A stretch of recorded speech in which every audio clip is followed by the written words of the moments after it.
Thank you, friends. Good afternoon. We take another sector today for looking at engineering exports. This sector has done well recently. Recently the engineering sector has done quite well, and the exports are growing for many of the items. We'll take them up. And the future outlook of India is also quite bright, as been projected by many of the international advisories. So we'll take all of them in a 1 hour session. Engineering is a very big sector. It consists of aircraft, aviation, power generation equipment, turbines, boilers, and up to the smallest nail.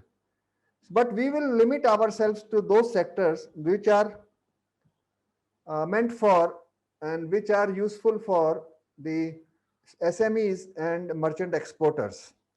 So let us go to our program now.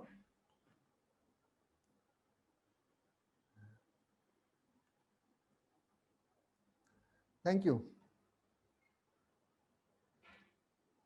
You see, this quotation I am repeating from Baron Rothschild, one of the richest men of that century, who said that the more the uncertainty in the world, the more you have a chance of finding your way to great fortune.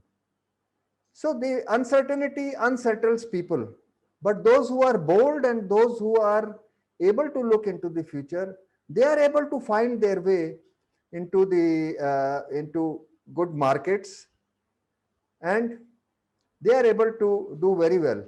Now we are also passing through COVID situation, which has unsettled, it has brought a lot of uncertainty, but also it should provide us a place or a space where we can sit back and see where should we going, what market we should attempt, and put our efforts into market research.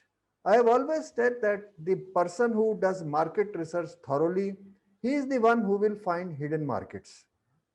You know, so we have a very good market in engineering products, and because of these developments in China, also many companies are looking at India for an additional source of supply.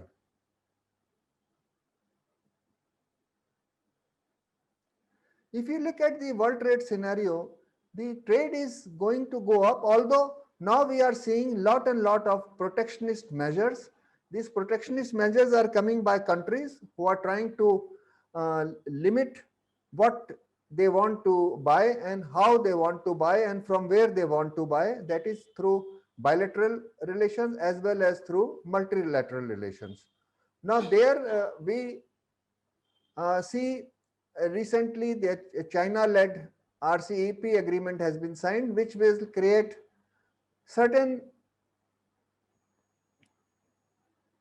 difficulties for uh, our exporters who want to export into the Asian and Far East countries. But on 9th of January, I will be presenting a special program on RCEP, threats and opportunities. As I said earlier, all threats, there is an opportunity hidden in it.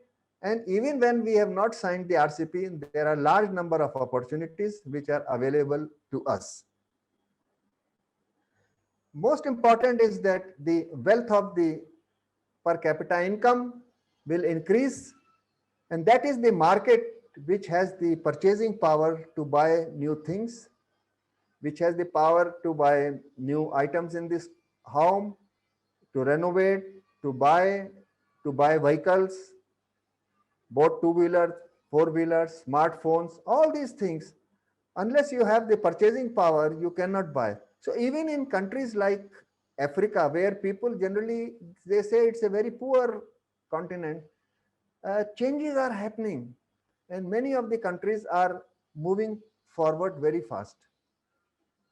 This is an area where people must, the B2B and B2C e-commerce, this is an area where we are very poor in exploiting the e-commerce opportunities. We have also signed several free trade agreements and others are in the pipeline. And you will come to know about these in the papers in months to come. They will also provide us certain way to reduce our tariff costs. Africa is a very big future. We should not look at Africa from the today's market, but look at Africa from tomorrow's market. And engineering goods will be in large supply in Africa, I can tell you. Our exports to South America is also rising fast. It's something which is not visible. People say it's very far and you know it's difficult market, but our exports are showing quite robust results. So COVID-19 has also presented many opportunities for Indian exporters, and those who are alert and those who do their market research, they will find their markets.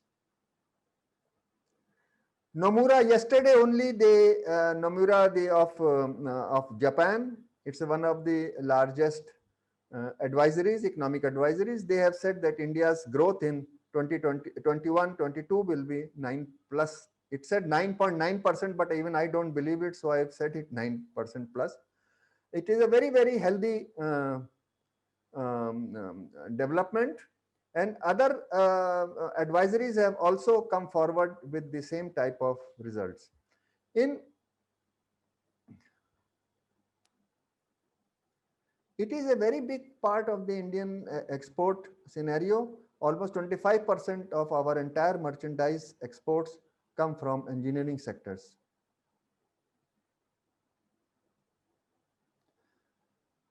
As you can see, our 25 top destinations, they take maximum engineering products from India, and they are from both developed world and the developing world. So in many sectors, we are very, very globally, you can say, competitive.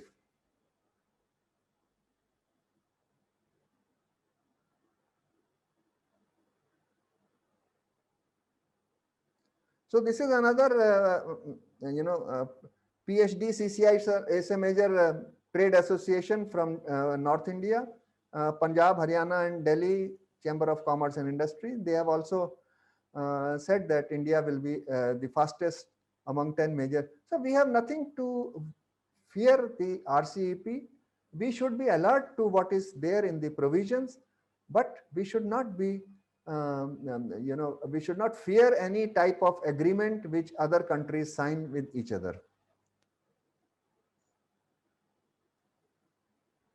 You see, as you can say, in many of the areas, we are very, very competitive, and including machinery. Our last full year's, data which is there, our exports went up by 22.5%. So it is a very, I would say, competitive area, and an area where many of the low-cost countries, which are giving us a lot of competition in areas like garments and leather exports, which are heavily labor-oriented. This is an area which, fortunately for us, many countries cannot compete. Only China is one of the few countries apart from the Western countries and Japan, China is the only country where we can compete, which competes with us. Other are small competitors like Turkey and Eastern, I would say that Central European countries like Poland, Hungary, etc. But in a particular sector like automotive. But overall, apart from China, our only competitors are the major advanced countries.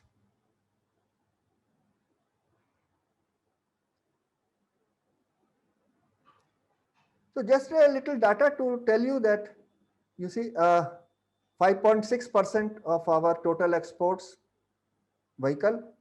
Along with vehicle, we also export then our parts. So it's a very, very big line.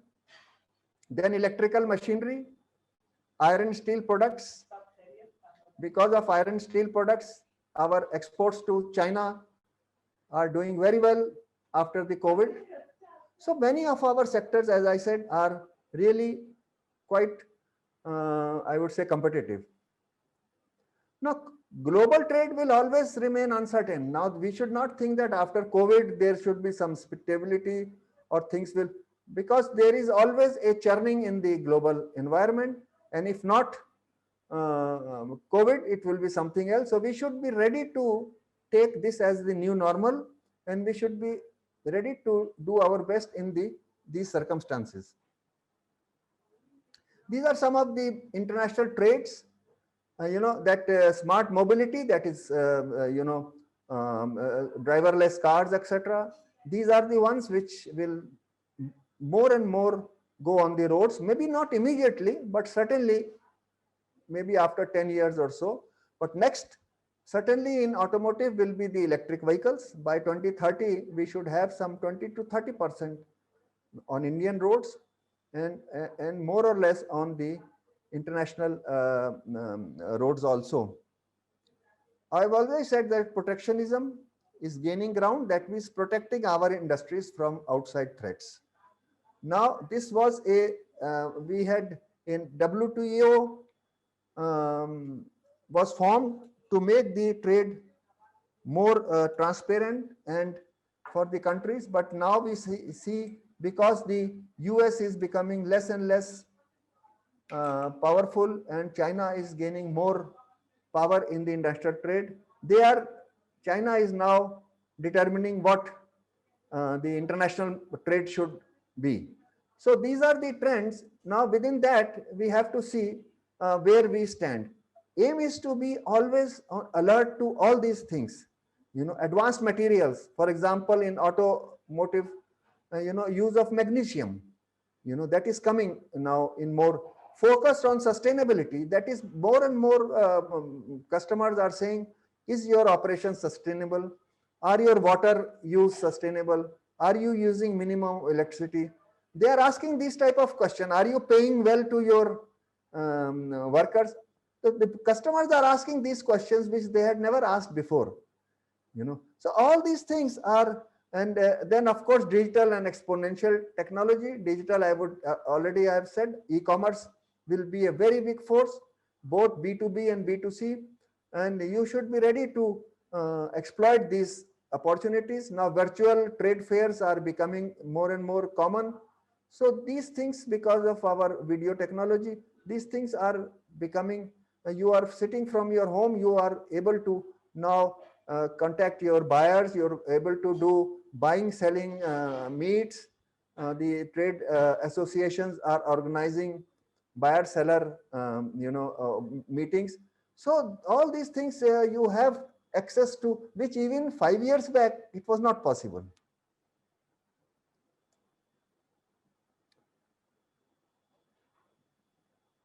Now, as I've already said, that India's engineering exports is rising at almost 15 to 20%, but the whole area is not rising at the same level. That we have to see. Now our markets are both developed and developing countries. US is our _1 market, UAE, and when we talk of exports to UAE, we must always understand that UAE, especially Dubai, is a re-export hub. So a large part of the exports to UAE are further exported to other countries, especially countries like Iran, Afghanistan, Central Asia, and Eastern Africa, and of course Middle East. Similarly, Germany, Nepal, Bangladesh. Bangladesh is turning up as a big market for our engineering products because of its rising industrialization. So, and UK, we should not forget that on 1st of January, I think tomorrow or today or tomorrow, UK and EU may come to some agreement, and they will announce some agreement, and that will also affect our exports to both UK and EU. So let us see what it will bring tomorrow. So these are our fastest growing. Some of them are highly advanced product, and some of them are regular products. Let us take some of these sectors individually.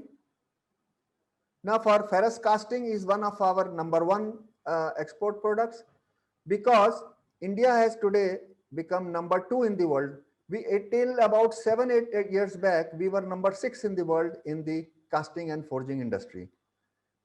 Today we are number 2, just under China, and it is possible to even overtake China in the next 5-6 years. It is not impossible, you know. That is a very important market. Then pipes, tubes, fittings, wherever these markets are, tomorrow most of Africa will be the market. 2022, the African Continental Free Trade Agreement will come into existence. It has already been signed. It is an agreement on the lines of European Union, which is a common market of 28 countries. So 52 countries will have borderless. So you can export through Mombasa port, or you can export through Dar es Salaam port, or you can export through Durban port. Tariff will be the same. And within Africa, you can distribute anywhere, anything. So this will be a major change in Africa.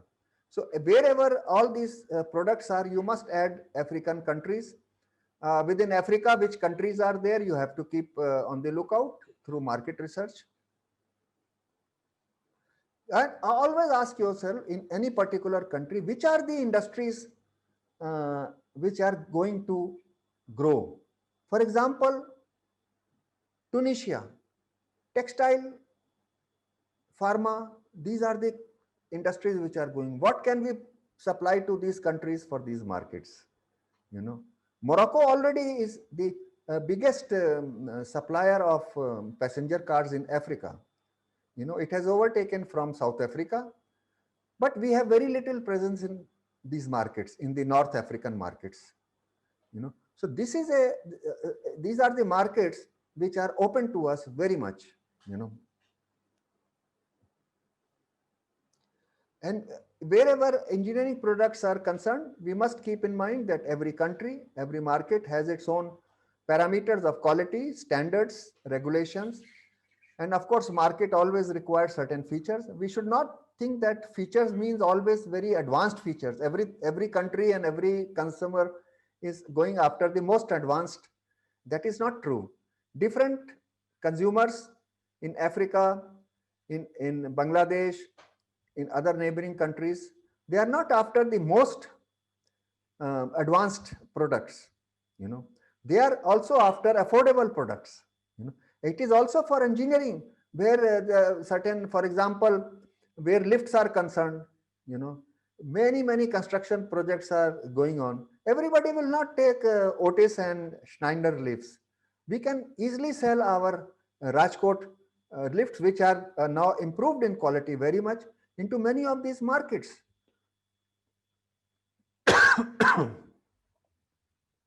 Then again, textile machinery, very big market, because many of these countries, from Vietnam to Bangladesh, Algeria, Turkey, they are all expanding their textile industries.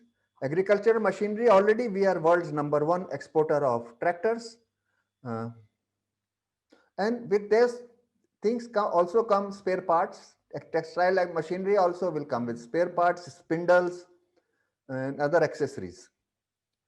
Then the hand tools, valves, these all are products where we are very cost competitive, except that we may not have the most advanced products in these lines, but still there is a very large market. So whatever area we see, the markets are there, and this is only a representative collection of countries. The number of countries which are much larger, where our products can go.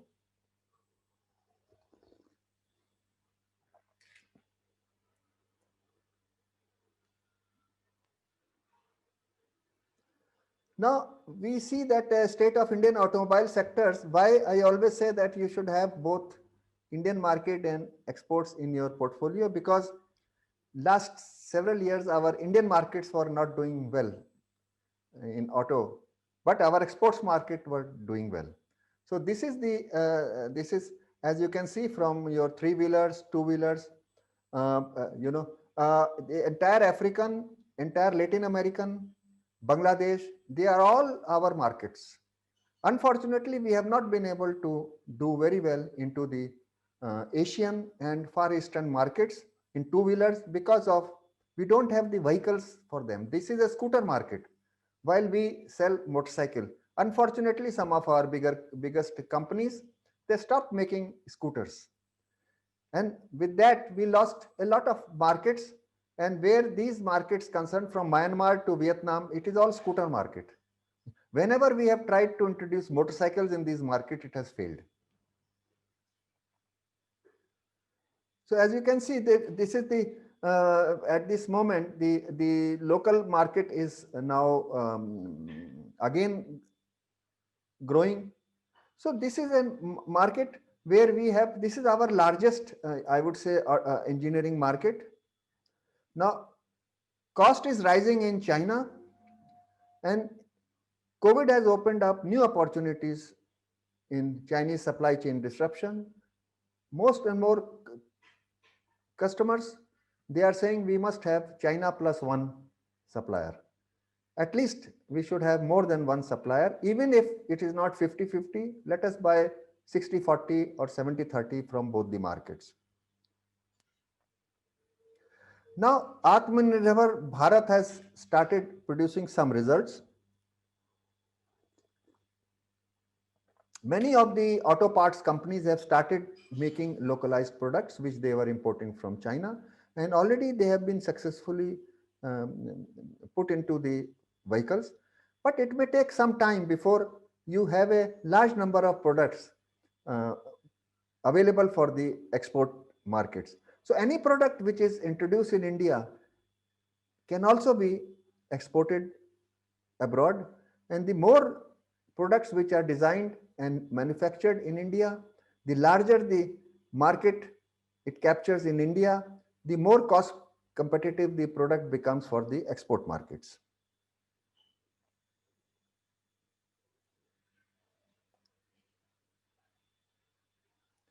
So Indian auto component sector, this is the it's a very big sector for merchant exporters and for small exporters, because this is not a area where you can directly supply the OEM market, that is the passenger vehicle. They will buy directly from the manufacturers, and they have their own the quantity which you can supply, how much you can supply, when you can supply. All these things restrict the number of vendors.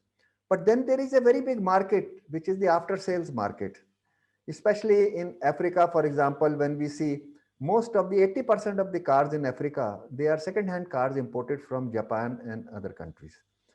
And looking at the state of roads in Japan, in Africa, you can say that more wear and tear is there.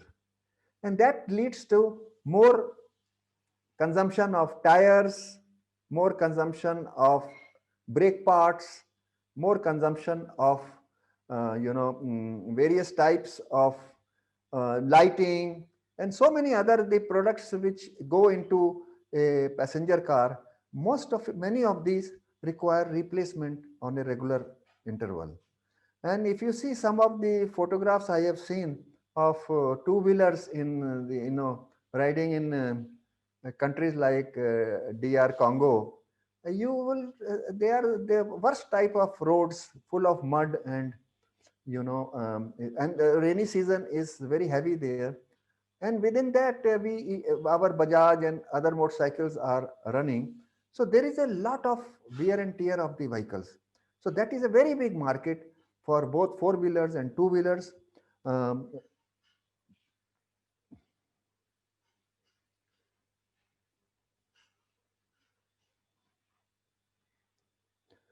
so these are the emerging opportunities, because regulations for environmental controls are becoming stricter. That means they want parts, engine parts which are lighter, So more and more companies are asking for aluminum parts.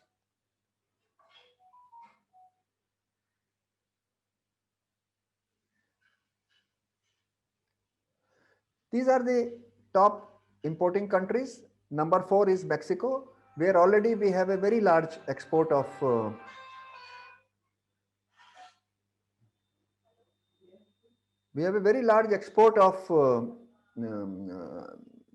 parts, vehicle parts, especially below the chassis, forged and casting parts. So many of these markets which are growing at very large, very high rates, we do not have much presence. So through market research, you can see where are those countries, and even here there are certain new countries which are coming up like Kazakhstan, etc., like Indonesia, which are now becoming big manufacturers and exporters of vehicles. So there is a very big market for auto parts. Emerging markets are today, the growth is higher for vehicles because, as I said, per capita income is rising. Mature markets like US, UK, Europe, etc., it's more of a replacement market. There new customers are not coming. But in emerging markets now, newer customers are coming. Two-wheeler people are now buying four-wheelers. New, those who used to have bicycles, they are buying two-wheelers. So it is a market which will continue to expand in the future. So we have to see whether we have the capacity to supply directly to companies. Otherwise, we should go for after sales. If you cannot enter the tier 2 markets, then we should enter the after sales market, because tier 2 supplier provides components to tier 1 supplier. For example, for a assembly of wheel, somebody, or a assembly of, let us say, wiper, somebody may supply a rubber part, somebody may supply a spring. So these are tier 2. Then somebody will assemble them and provide the full wiper assembly to the car manufacturer. That is tier 1. So tier 1, it's very difficult to enter. Tier 2, yes, one can enter provided you have sufficient capacity, but it is better to start into the after sales market, which is easier to tackle. So agricultural market is very big, and it is very much, and all these markets come with their need for parts and accessories. So as you can see, all these countries where there is a auto production is Thailand is 2%, world's 2% auto production is there, but only 0.33% casting production. So these are all the markets where you can have big casting and forging parts delivered directly or indirectly.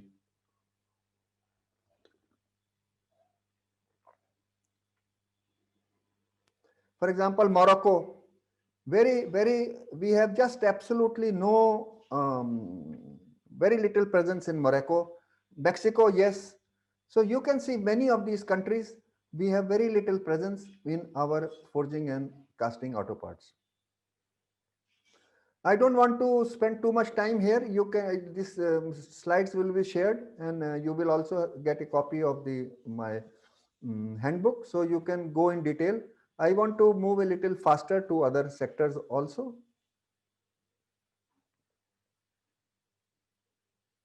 Colombia is a hub of distribution of two-wheelers. Like Mexico is a hub for four-wheelers, Colombia is the hub for two-wheelers.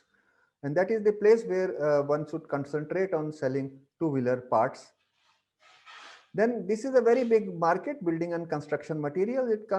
A variety of products are there which comes under when a building is or a infrastructure is created.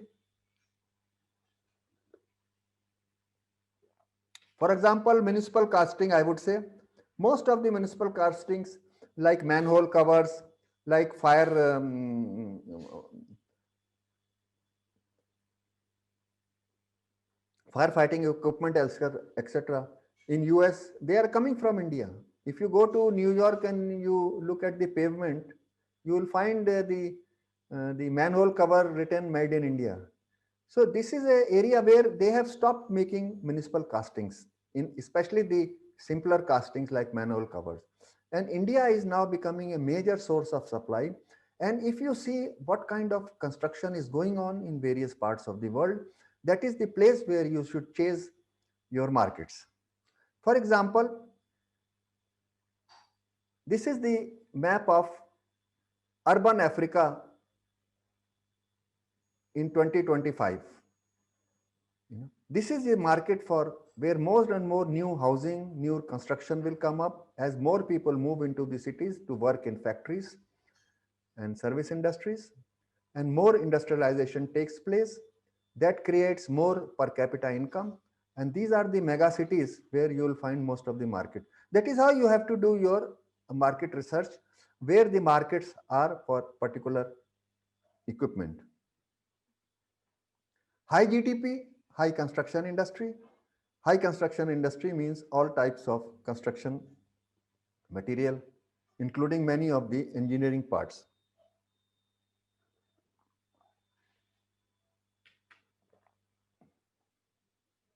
Then builders hardware, we have a very large industry in Gujarat, you know, and we have a very good industry in Jamnagar for the manufacturing of brass items.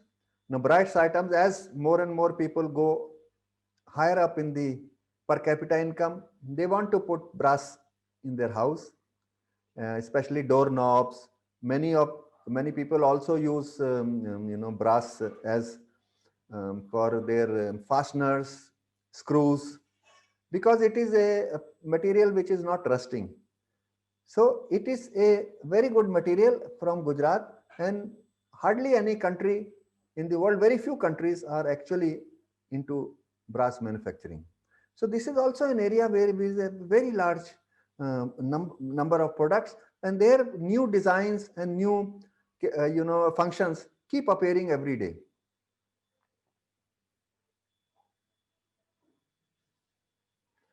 Then household, kitchen hardware, stainless steel, all these are exported from India in large quantity.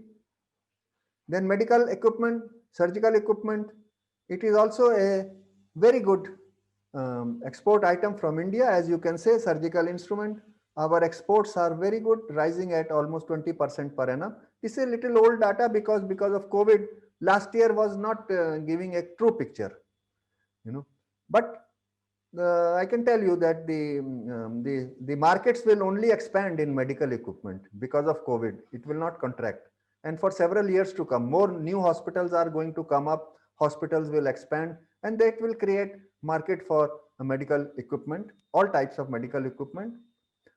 You know.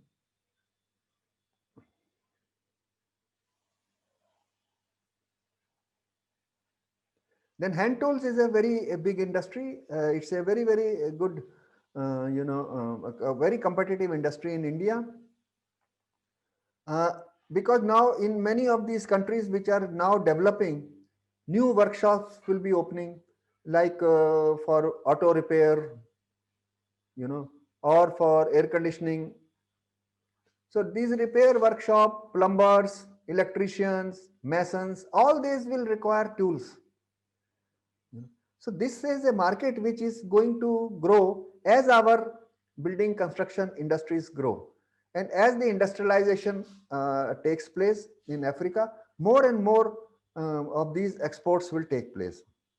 Nearest our I can say the competitor is Taiwan in this area. But you should not forget certain distant countries also. For example, Panama Colon Free Trade Zone is a center for distribution of hand tools and hardware throughout South America. It is just one showroom in Colon City called International Hardware. It has all hundreds and thousands of products in big showrooms where people come from. There is a system called wholesale clubs in South America, where wholesalers in a particular city, they decide to form a cartel or a club, and they go together and do negotiations as a group.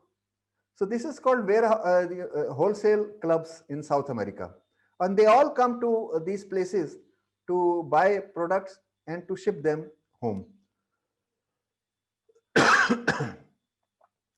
Now, big hand tools showrooms are coming up because of the rising economies in Africa, and these will continue to grow in the African market.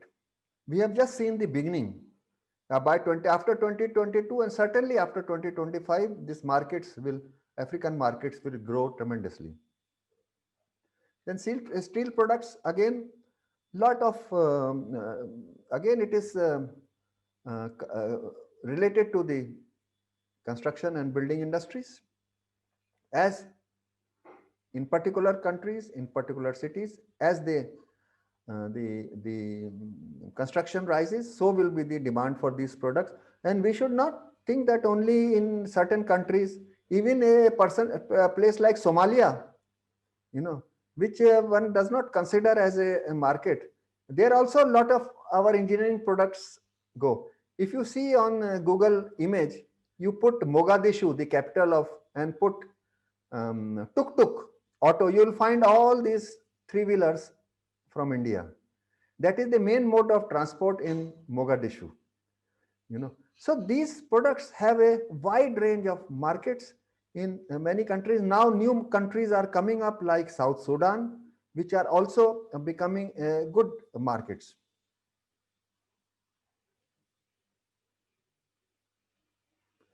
Now, certain products, markets are created because of certain local reasons. For example, Sudan, it's a place of civil war and lot of lawlessness. So our steel safe, they sell very well in Sudan. In fact, I would say that they sell very well in all of these countries which are not stable, and there is a lot of lawlessness in this country. So since people keep cash in these countries, banking is not prevalent, so they need a secure place to keep cash.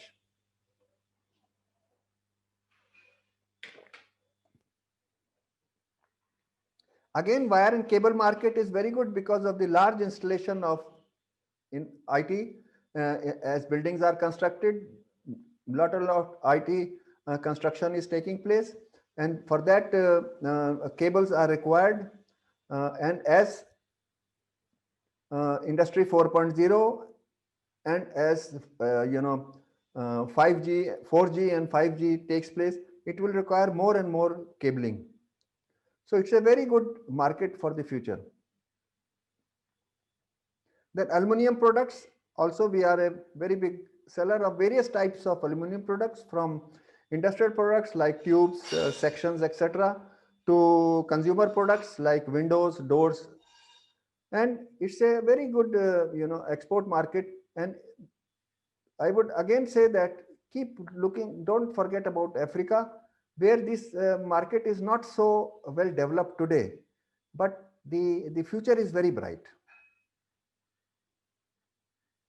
Then solar is a new area where we are done quite well in the last 1 or 2 years because of the government's efforts in reducing our supply from China. So it has put a lot of efforts into and given incentive for the manufacturing of solar panels, and that manufacturing is also now going into the export market. One company has recently, not recently, 2 years back, has built up a solar panel plant in Tanzania, because that is the where they see the market. Why they see the market is because of the huge, it's a country with poor electrical generation capacity. So many consumers are looking at solar generation to provide electricity. So that is the reason why more and more solar equipment is now being installed in the African, both cities and the countryside. Then fastener, we are a very big supplier of fasteners. although our markets are much, much below that of Taiwan. But as you can see, many of our top markets, they are in the advanced countries. You know, because of the range and the precision required in these parts, that will give you the edge. How precise your how precise your fastener is, what kind of machines are there, CNG machines, which in what kind of machines are producing these. So precision here is very important because many of these parts are going into aircraft, they are going into railways, and they have to going into automotive. So they have to work together with other machinery. So precision is the quality of the product has to be very high. Then household and kitchen hardware, you know, for example, we are the number one supplier of water purifiers to African markets. All our products like Kent, etc., they have a very good market in Africa. And now these markets can also be there in Central Asian countries, although few manufacturers have gone there. Along with these comes the consumables, because each water filter requires consumables, you know, that is active charcoal and other products. So wherever you have sold, we have a large demand for consumables for these markets. And India is the biggest manufacturer of activated charcoal in the world. So various types of products are there, which are for the household and hardware, which can be very well marketed in developing countries. Bangladesh, I will just take one country, Bangladesh, because of constraints of time, just to show you what kind of changes are taking place in Bangladesh economy. Today, it is the 43rd largest economy today, but it expects to become 28th largest by 2030, in another 10 years time, and 23rd by 2050. So it has a consistent growth of 7 to 8 or 9% per year for last 10 years. Now it is moving into the industrialization. Earlier, the most of the products, exportable products, were ready-made garments, etc. Now it is moving up, and that requires engineering products.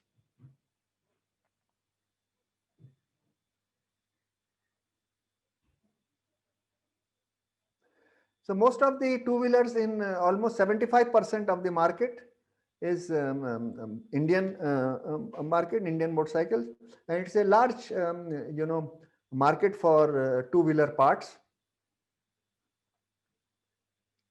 Now it is gone into shipbuilding also. You know, it has delivered some 40 ships in the last 5-6 years, and each ship requires thousands of parts. Apart from maybe a little bit of steel, and Bangladesh does not produce any of these parts, you know, even fasteners. So everything is imported. So India has a very good opportunity for our manufacturers to go into various types of industries which are coming up in Bangladesh, to supply items for their fabrication or for their assembly. So you see, very large textile industry is coming up, and all these require machinery. India is already a large supplier, but not the largest supplier of textile machinery.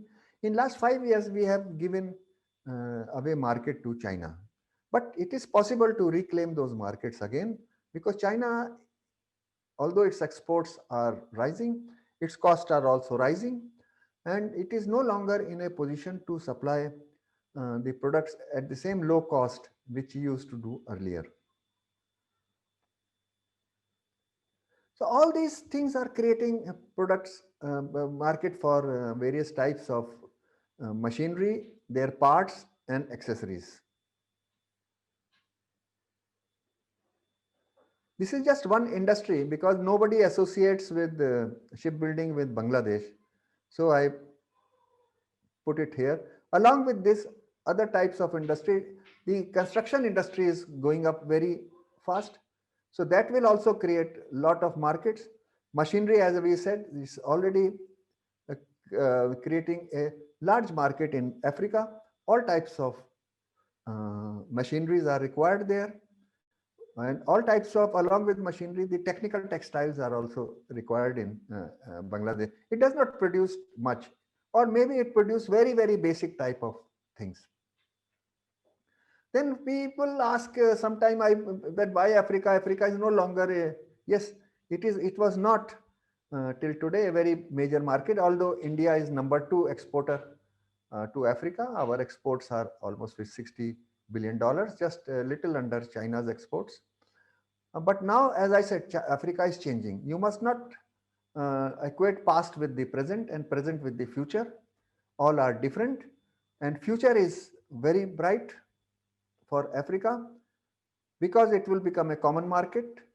Because of COVID, actually it would have implemented this year, but because of COVID, I think it will be implemented by 2022. So it's a market of 1.2 billion population, rising at around 5 to 6% average. Some countries like Ethiopia are rising at 10%, 9%. Others are rising a little lower, but many of the countries are rising at 7, 8%, and average growth is expected over the next 10 years to be near 6%. So why this will create a big market? Number one, a market, borderless market, will now create a place where scaling up of production can take place. Now, earlier, many of the countries were too small, either by area or by population, to set up local industries. Now, with the whole Africa as a market, now companies will come forward to set up industries like textiles, like food processing, like pharmaceuticals, which they were already importing. Now that will require a large amount of machinery, piping, everything which we have discussed so far. Everything will be required in a large quantity. And also now countries like Zambia are saying that we will no longer allow export of copper. You must do value addition here. You must make pipes, sheets within Zambia and then export. So that will also create a very large industry for manufacturing of downstream products.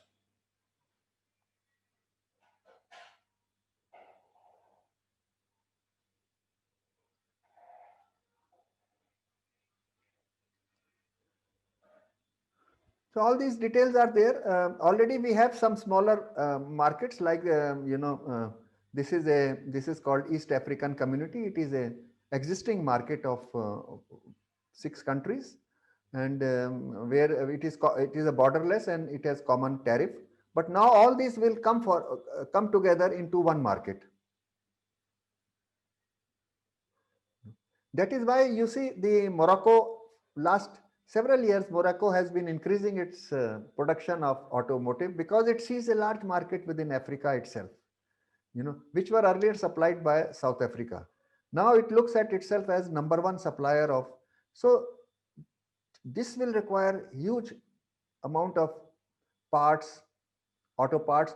Almost now at this moment about 4 lakh vehicles are produced, but they expect by another 5 years another 6 to 7 lakhs, and ultimately by 2030 1 million vehicles will be produced, both for exports to Europe. It is the nearest country to Europe from Africa and to African continent. So these new countries which are, we have not very much exploited or explored these markets: Morocco, Tunisia, Algeria, West African like Ivory Coast. Only we have gone to countries like Nigeria, Ghana, which are English speaking. But big markets are developing in, for example, Ivory Coast. Food processing industries are coming up. So these are the markets where we have to supply parts, vehicles, and pharmaceutical machinery, various types of food processing machinery. And these are the markets which will flourish very well within the total continental free trade zone. Already we have covered all that. This is just an example that everybody does not looking for the top of the line equipment. For example, even in India, smaller builders and smaller, construction projects, they are looking at locally made or you can say unbranded, lifts, and much of this is being made in Rajkot, and they can have a very good market provided you can uh, provide the after sales service also. So many of these manufacturers are too small to actually go into world markets on their own. I mean, if they go, it will be for specific markets. But you can take their products into other markets, do your market research. Similarly, a product called Chakra, the three wheeler, which is you see in Saurashtra region, Chakra can have a very good market in African for the rural areas to bring products to the cities.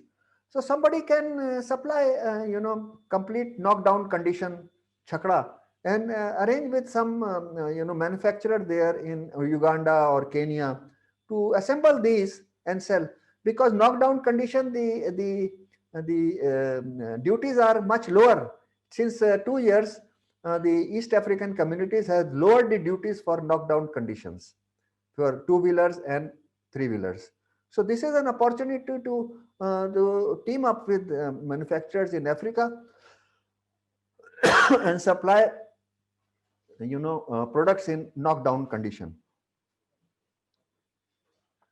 This we have seen in great detail, no need, except this. This is the street scene in Mogadishu. As I told you, this is all Bajaj scooters. This is the main mode of transport in Mogadishu. Two-wheeler, three-wheeler parts is a very big market in Africa. Especially this type of this Rajkot type Chakra, somebody should be able to do a export of knockdown condition. There are a large number of Indians, Gujaratis in East Africa who are into trade and industry, and it should not be possible, very difficult to find people in Ethiopia or in Kenya or Uganda or Tanzania who will do local manufacturing. Already this exporter from Rajkot, this three-wheeler, what is, I don't know which scooter is there, three-wheeler. They have a manufacturing activity in South Africa where they send knockdown condition. I think it. So trade fairs are there. For example, you see this is a Algeria. They have separate trade fairs for parts, auto parts, So these are the places where we should attempt to go and put up our shows. And many of these are now virtual. So you can contact and put up your show on the screen itself. Tunisia is like Morocco is becoming an auto hub. Tunisia is becoming a hub for parts. Now, for every part, there is a component. So Tunisia, which will manufacture, for example, wheel or assembly of, let us say, steering or assembly of wheels, each assembly of steering requires 50 parts. So many of these can be produced and can be exported from India. So those who take part in Tunisia automotive, they can see what kind of industries are coming up in the Tunisian market and then supply the early mover advantage. Those who go early, they have the first advantage,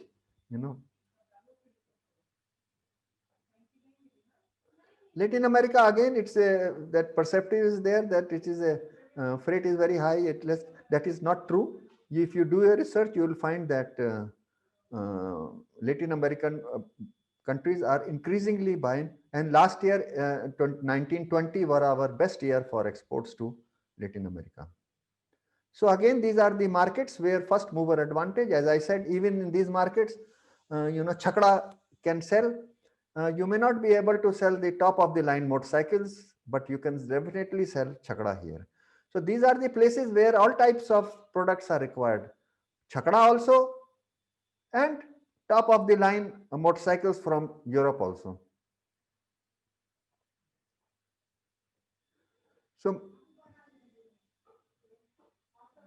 So a regional markets, Pacific Alliance, as I said, look at the regional market because they provide a single customs union. So this is another regional market.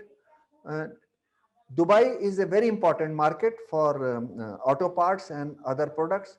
It is a leading re-export hub, and by 20, it is also already the #1 supplier of auto parts to African countries, and that will all increase in future as the African countries grow in GDP and per capita. So will the supply from Dubai.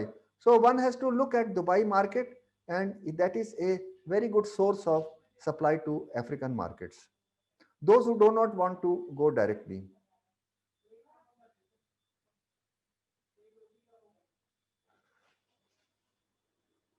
So that is the end of my program, and we had to rush through because of the time constraint. But this presentation will be shared. Please take time to go through the presentation, and also